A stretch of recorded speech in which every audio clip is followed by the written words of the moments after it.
Yo, 365, shake my hand and welcome to another 365 Trading Academy video. And today's chat or today's analysis, I'm going to be looking at EURNZD. The analysis you're seeing in front of you was more me dealing with a question that I received when I got back, and I am back, by the way, but this is not a trade that I actually took or a trade that I'm currently in. But a trade that I wish I had gotten in, right? But yeah, sometimes all you can do is just teach and move on.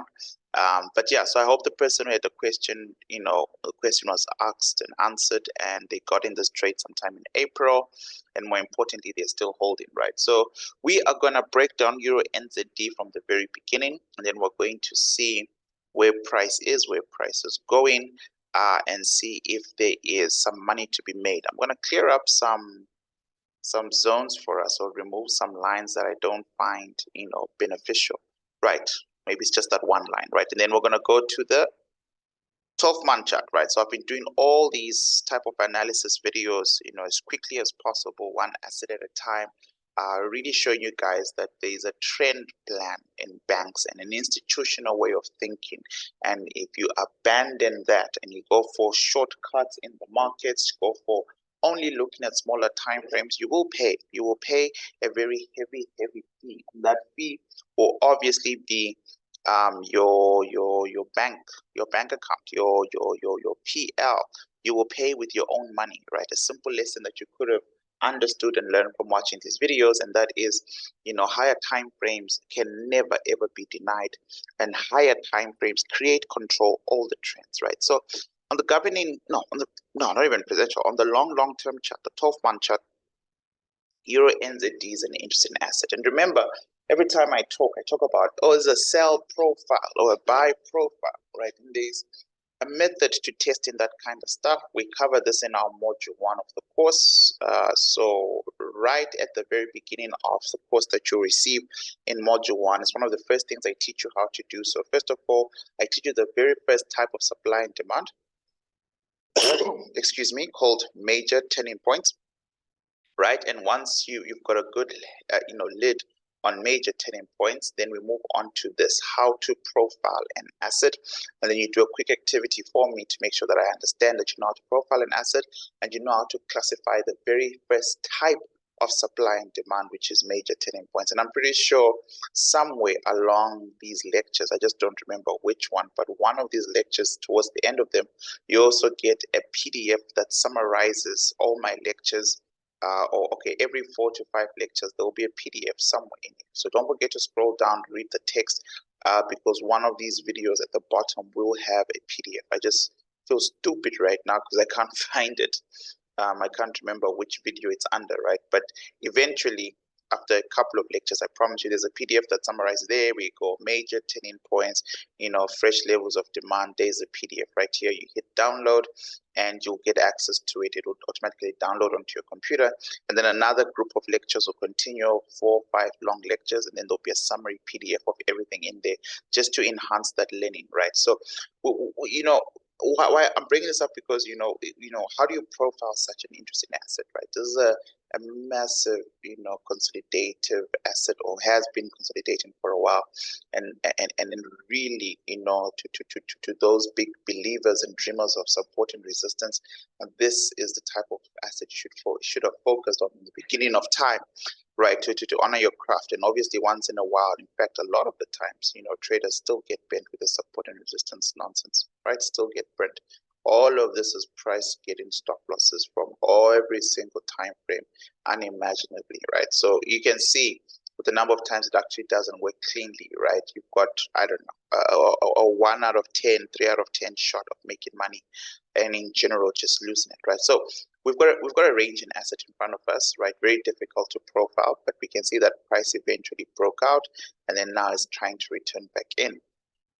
All right, so you treat this as a ranging market and you simply refer to what areas of value is in control. Is it a supply? Is it a demand? And right now on the the 12-month chart rather, markets have recently just left a 12-year demand, right? They created this in 2017 and have kind of like stuck around consolidating, right? Consolidating, ranging for a while. Once made contact with most likely a governing supply, maybe a 3-month supply, right? But also this is equally can be viewed as a 12-month supply. Let me show you what I mean, right? So from this demand that was created in 2017, right here, markets then went into a 12-year or a 12-month chart, supply, right? This is a massive supply. You can see we've got clean imbalance, which is in line. Remember this now, it's very much in line with price breaking out of this whole range. Markets were in a box, in a range for a long time. Break out. As they break out, they create a supply. So this is the supply, the 2009 financial crisis supply, that creates a clean imbalance. Markets round up, right, and then come back in for what? A touch right there in 2020, and that's due to COVID, due to the financial printing, the banks opening money, printing a lot of money, strengthening the euro, strengthening currencies. So we get a whole push in 2020 into COVID. But why is it that price just stopped there? How come this movement is just randomly stopped there? Because you need to learn how to quantify and qualify a supply. Supply, then price arrived, supply push price all the way back down. Price had to range again for another 2 years. Where push price down to what? I really want us to really talk like this all the time. When you're doing your analysis, you have to ask yourself this question: markets push down price to what? I can delete all these lines. We don't need this. This is old analysis. I'm not in this trade. I don't need this stuff. There you go. Make it nice and clear for you. So you see what I'm saying? Because I want to know, am I buying or selling in this market in the year 2023? The only way to answer that is to understand who is in control. So in 2020, you jump from a demand straight into a supply. You get pushed back down. By 2022, last year, January, price made contact with the demand. All right. So now I'm in a 12-year demand, fresh touch, and markets are moving up. Where is price going? Let's remove this support and resistance nonsense. I was just simply showing you the range. So now I know where price is going. Price is going up in the year 2023. Price needs to fill at least this week. Number one, this week needs to be filled, but it's going to be filled in the direction to the next area of value, which is what? Number two, a supply. Price has to get to a supply. Okay, fine. How many times has price been in this area? Now we're talking about the rules for areas of value. Only once. So I can expect a beautiful rundown in 2024, 2025, 2026 of more sell pressure to the downside. Markets have already showed us where they want to go long term with this currency, but we need another touch here. We absolutely need another touch into the supply. That's long term. But for the year 2023 so far, I'm very happy to buy on the 12-month chart. Now I need this confluence and confirmation to continue throughout my alignment. So now I'm tightening my areas of value. I am now on the 3-month chart. Again, there's price making contact with the 12-month supply. But on the 3-month supply, what do we have? On the 3-month supply, we don't really have a sell zone here. Psychologically speaking, we have a sell area, first contact on the 12-month supply. Now we need to see the next touch might be deep, right? Remember, fresh touch, always on the surface, a retest gets deeper. How deep will the retest go? Well, according to the 3-month chart, we're looking at something like that. That's interesting because that really maps out how long I can hold a swing to position or trade. It tells me that, look, Leroy, it might even be good to hold this puppy for a very long time. This is a new leg. This is a new leg. This is an old leg. Now markets are creating a new leg. in my previous video, which was Euro-Hungarian front, I told you guys, come back to module 2, those of you with access to my course, and start thinking about these issues here, supply and demand curve. Get the access to this course. Start coming back here. Start drawing your curves, right? These 2 lectures, and then do the homework, and feel free to submit it so I can look at your analysis, right? Literally, please practice supply and demand curve on these following charts and kind of like really think through what I've asked you in the videos, right? Because if you really look at this and you catch this stuff, right? So you need a supply and demand curve on the monthly time frame. You need one on the weekly if you're going to enter on the daily. Remember, your final curve should be on the most recent leg or recent phase of the market, one time frame higher on your entry time frame. All we are nothing without our trading rules. But so on the 3-month chart, once again, do you qualify this as a valid supply? Not necessarily, but there's markets here fighting through a valid supply. The second one, right? The first red candlestick, nowhere close to being a supply. The second one, however, markets are eating their way through, right? So this will be interesting to see, because if this 3-month supply gets removed, we need to pass through the psychological area, right? So that markets start creating equal highs or liquidity zones. We are completely aware of it. But if markets were to destroy this supply, which it looks like they might, and then markets were to give us another good, strong financial quarter. So this is the second financial quarter candlestick, the candlestick of April, May, June, right? And then if we get into the third financial quarter of the year 2023, which is July, August, September, or something like that, right? And we get another good green candle that will completely obliterate the supply. Because remember, these things take time. Well, we're looking at higher time frames, sure, but these things take time. Do not forget that these things definitely take time. All right, and it looks something like this.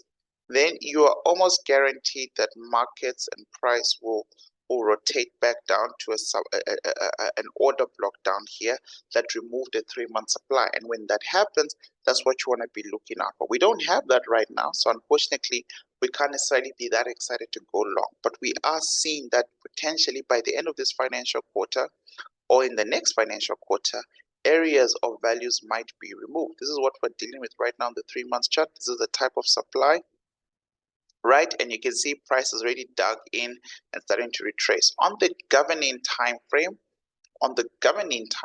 we can start to actually draw stronger values, right? So if we wanted, we could look at this as the previous flow. This is the flow that's pushing price up, right? Valid demand, price lives in imbalance, right? And then we can do this and say, well, let's say markets were to come back to what? There we go, come back to something like that, and go back to normal candlesticks, and then we wait and see. So if markets were to be pushed down, this one is the one that I drew as a fresh demand, right? Clean imbalance to the upside. We just needed to poke a hole on the supply. Open the windows of heaven here. If you open this supply and come back down, I'm riding with EURNZD. On the weekly time frame, we can see that the sell pressure is starting to kick in. Remember, we are once again in a valid supply, and you can see that, we're not out of the hoods, right? These supplies, we're not worried about them because they're not necessarily within the long big picture. These are part of the weeks of, say, a 3-month chart or whatever, but they're not really inside a governing supply. They matter, right? They will push price down. But now we need to see, right? So now, psychologically speaking, because this is a chart that I helped when I was answering a question that I drew when I was answering a question. Watch out for this. You see this upper trend line channel that I've just drawn? It means nothing. It's just a line, right? Price doesn't respect trend lines. Price respects trend lines drawn in confluence with supply and demand. Otherwise, a trend line is just a subjective line. It means nothing. But we want to see how markets are going to react when they get here. If there's any type of rejection, at least for a week, because on the weekly time frame, that's good news. Even if price was to drop right below this area of value, I just want to see some initial rejection, some acknowledgement of a psychological buy area here. Noting that right underneath this whole zone is a new weekly demand, right? So you can see here, it's happened before, where I draw a line at the top here, and then right at the top of that line, I hope I'm making sense, right at the top of this line that I'm going to turn red, right? I want you to pay attention. Right at the top of this line, for me to see that markets definitely believe it's a psychological area, they create a buy order block, right? To re-emphasize we are not going down, right? And I'm saying look out for something here, something similar here might happen where an order block is created within a supply, which would facilitate a further move upwards, right? 1, 2, 3, 4 weeks of push it to the upside, right? It might happen. And if it doesn't happen, well, don't forget that this red line that I drew earlier on, where markets respected a psychological area, if you draw it across, it cuts across into the demand that price actually created. So this weekly demand is very important because we get a push to price down into the order block, not necessarily into the trend line. The trend line is just there. Then this is also going to happen, right? This will be a risk taker zone because remember, you're buying inside a supply. No matter what our long-term analysis tells us, we want to respect these areas of value at least up until price removes them, right? And there we have EURNZD on the daily time frame. You can see that line that I said look out for on the daily time frame. It's already clustered with order blocks, already clustered with market rejections, and then a strong demand that broke price. And prices clearly come in somewhere.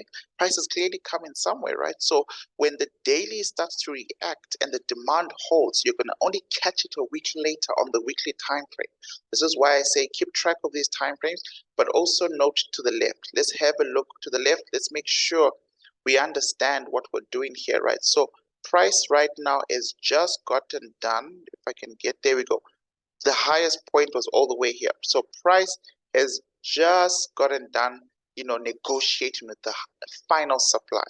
This supply doesn't matter. This doesn't matter. None of this matters. What matters is there's a true higher supply in there, which price is reacting to.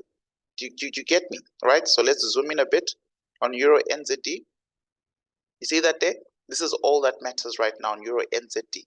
And this is what's pushing price down currently on EURNZD. And this is what price has to contend with only on EURNZD, right? This area of value, look at the yellow block now. When we go back to the monthly time frame, see that? It's just wicks. We're talking about wicks on wicks, right? It means nothing. This is not valid yet. To me, anyways, this is wicks on wicks. There is a supply here at the back, but even that supply is just wicks on wicks. So if markets clear this area on the daily time frame, this yellow zone, we're going up. The question is, how high do you want to go? Number one. Number two, the second question is this a risk worth taking for you? So if you're to take this daily buy right here and get out, I guess, at this area here, looking at a clean 1:2, a lot of traders take that, right? I'm not a big fan of 1:2. Like I say, I would very much like to see supply being opened and then buys maybe being taken down here. I would very like much to see my supplies being open and then buys being taken somewhere down there, and then our targets now a little bit better, more room to breathe, right? 365. I hope you enjoyed this video. See you in the next one. Peace.